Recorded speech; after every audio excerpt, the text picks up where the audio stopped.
Hello guys, here's the game that I created, which is really amazing. His name is Racer, which a guy can move into the car and then control the car and then move out of the car and then control itself. So this is a Pygame which is very awesome and amazing. So I'm gonna run it right now so that you can see real well. So actually this is the code of the game. I think I haven't finished the game, but there's like a demo of the game. So don't get confused if you see the game so dumb, but I'm gonna improve it in the near future. So actually the game is gonna run right now and you're gonna see what's gonna happen.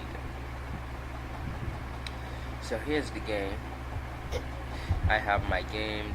I have some aliens who are coming to me, and a car who is moving towards my car, and I can control the car. And after that, it kind of easily get out of the car.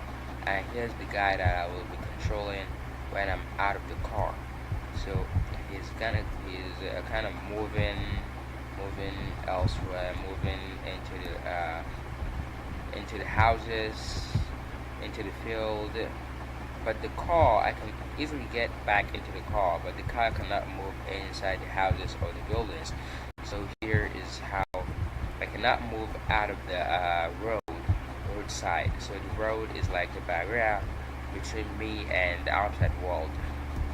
So here's the game. It's really amazing and really cool. So I think that's all.